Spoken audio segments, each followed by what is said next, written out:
Hello everyone, welcome back to my channel. তো কেমন আছো তোমরা সবাই? আশা করছি ভালো আছো, আর আমিও অনেক অনেক ভালো আছি।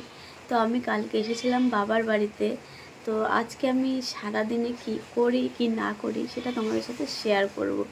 তো সবাইকে গুড মর্নিং জানিয়ে আবার একটা নতুন ভিডিও শুরু করলাম। তোমরা ভিডিওটা পুরোটা দেখবে, কেউ কিন্তু স্কিপ করো না।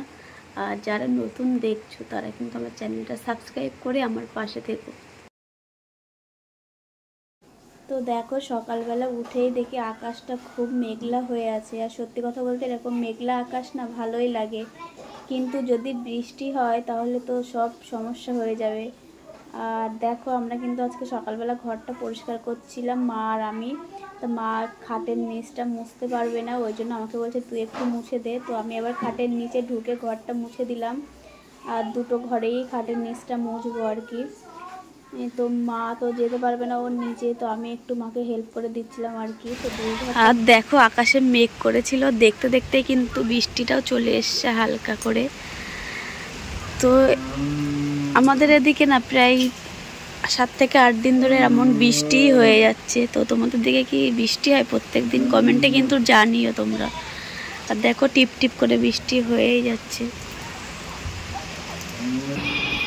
আর এইদিকে দেখো, আমার মা ঘর মুছছে সকালবেলা। আজকে একাদশীদের যেহেতু, ওই জন্য ঘরটা পরিষ্কার করতে হবে। আর দেখো, আজকে তো মা আর বাবা একাদশী করবে, তো আমি আছি আর ভাইয়ের বউ বাড়িতে আছে। তো বাবা একটা মাছ এনে দিয়েছিল আমাদেরকে আর কি, রুই মাছ। তো ওটাই আমি পরিষ্কার করব আর কি করে। যা বৃষ্টি চলে এসছে, তো বৃষ্টি প্রায় 1.5 থেকে 2 ঘন্টা টানা বৃষ্টি হয়েছে আমাদের দিকে। আর ভাইয়ের বউ বাপের বাড়িতে গিয়েছিল, তা ও বাড়িতে আসছে এখন।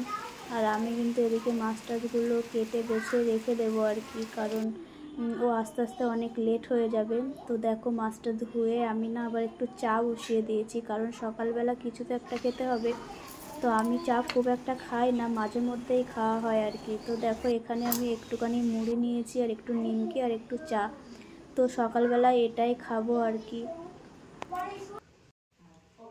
তোমরা তো দেখেই বুঝতে পারছো কতটা বৃষ্টি হয়েছে আর কি, জল বেঁধে গেছে উঠোনে। তো যাই হোক, ওই বৃষ্টিতে ভিজে আমার মা দেখো চান করে এসছে, কারণ আজকে একাদশী, পুজো তো দিতেই হবে সকালবেলা। তো মা সব কাজকর্ম গুছিয়ে চান করে ফ্রেশ হয়ে পুজো দিতে বসেছে। আর যেহেতু আজকে মা পুজো টুজো দেওয়ার পরেই কিন্তু একাদশী তরকারিটা রান্না করবে। আর দেখো, এখানে কিন্তু আলু, কুমড়ো, পেঁপে, কলা এসব দিয়ে আমার মা একটা সবজি রান্না করে আর কি একাদশীতে, বাদাম দিয়ে। আর এখানে কিন্তু কোনো মশলা দেওয়া যাবে না, শুধু দেওয়ার ভিতরে আমার মা দেবে এখানে মরিচের গুঁড়ো। তো মা ওদিকে রান্না বসিয়ে দিয়েছে, আর আমি এদিকে আমার রান্নাটাও বসিয়ে দিয়েছি, কারণ আমার ভাইয়ের বউ এখনও বাড়ি আসতে মানে লেট হচ্ছে আর কি। তো আমি ভাবলাম রান্নাটা আজকে আমিই করি। তো যাই হোক, ও বাড়ি আসতে লেট করছে বলে আমি রান্নাটা বসিয়ে দিয়েছি। আর এখানে দেখো, আমার মায়ের কিন্তু পুজো দেওয়া কমপ্লিট হয়ে গেছে। আর দেখো, একাদশী সবজি কাটছিল এখানে, কাটতে কাটতে একটা কাকিমা ডাকলো আবার, তাই গেছিলো ওদের বাড়িতে। তো দেখো, তারপরে কিন্তু ভাইয়ের বউ চলে এসছে, আর আমার কিন্তু রান্নাও ওদিকে হয়ে গেছে ও বাড়ি আসতে আসতেই। তো ভাবলাম ও আসলে হয়তো কষ্ট হয়ে যাবে, তাই রান্নাটা আমি করে দিই আজকে। তাই আমি কিন্তু রান্নাটা করে দিয়েছিলাম। আর দেখো, 1:30টা 2টো বেজে গেছিলো প্রায়। তো বাবা ওদিকে চান টান করে ফ্রেশ হয়ে পুজো দিয়ে খেতে বসেছে। আর এখানে ছিল একাদশীর তরকারি, ছিল কলা পাকা, তারপরে শসা, এসব নিয়ে ওরা ফল টল নিয়ে খেতে বসেছে। আর আমরা আজকে কিন্তু আলাদা জায়গায় খেতে বসবো, কারণ আজকে মা বাবা একাদশী করেছে তাই জন্য। আর এখানে দেখো, ছিল আমাদের ভেন্ডি ভাজা, আলু ভাজা আর মাছের তরকারি, আর একটা ছিল মাছের তেল। মাছটা কিন্তু বড় ছিল, ওই জন্য একটু তেল হয়েছিল, তো ওটাকে পেঁয়াজ রসুন দিয়ে ভাজা করেছিলাম। তো যাই হোক, দুপুরবেলা না একটু রোদ্দুর বেরিয়েছিল, আর তার ভিতরে আবারও মেঘ চলে এসেছিলো। মানে কি বলবো, হঠাৎ হঠাৎ মেঘ হচ্ছে, হঠাৎ হঠাৎ আবার রোদ্দুর বার হচ্ছে আর কি।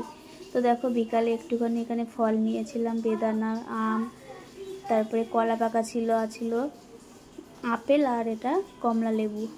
দেখো বন্ধুরা, সন্ধে হয়ে গেছে, আর আমি এখন একটু পাস্তা খাবো আর কি। তো পাস্তাটা বানালাম, সেটা তোমাদের সাথে শেয়ার করা হয়নি। তো আজকের দিনটা আমি এইভাবেই কাটিয়ে দিলাম। আমি বাবার বাড়িতে আসলে এমনই থাকি আর কি, নিজের ইচ্ছে মতো। তো তোমাদের ভিডিওটা কেমন লাগলো? যদি ভালো লাগে তাহলে কিন্তু একটা লাইক করো, আর চ্যানেলটা সাবস্ক্রাইব করে আমার পাশে থেকো। আবার দেখা হবে অন্য আরেকটা ভিডিওতে। ততক্ষণ তোমরা খুব ভালো থেকো, সুস্থ থেকো।